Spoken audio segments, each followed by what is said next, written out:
श्री राम शरणम मम। आज हम विज्ञान, क्वांटम विज्ञान में जो खोजें हुई हैं उनके आधार पर जो हमारी जो दर्शन शास्त्रों में लिखी गई हैं उनको कैसे व्याख्या करें, इसके बारे में चर्चा करें। देखिए, क्वांटम विज्ञान में फोटोन, जिसमें केवल ऊर्जा होती है और तरंग वेव होती है, उसको फोटोन कहते हैं। एक होता है बोसोन, जिसमें ऊर्जा होती है, तरंग वेव होती है और मास भी होता है।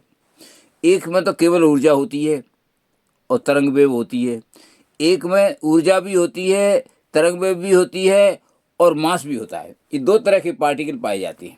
यानी एटम के छोटे से छोटे टुकड़े किए जाएं तो दो तरह के पार्टिकल वो पाए जाते हैं। उनके नाम अलग अलग हैं, बहुत सारी खोज हो चुकी हैं।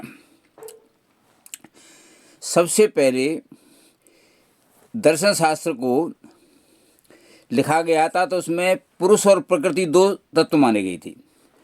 पुरुष जिसको चेतन माना गया था और प्रकृति जिसको ठोस माना गया था। ये दो तत्व मान करके इससे सृष्टि की रचना के बारे में वार्ता हुई थी।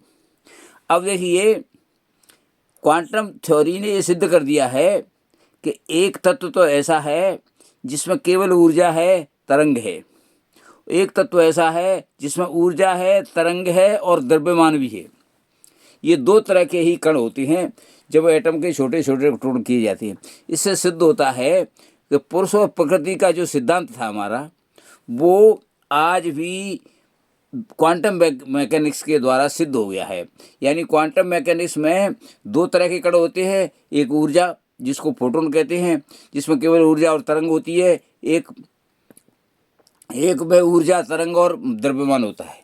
तो ऊर्जा होती है उसको तो पुरुष कहिए, और तरंग और द्रव्यमान है उसको कहिए प्रकृति।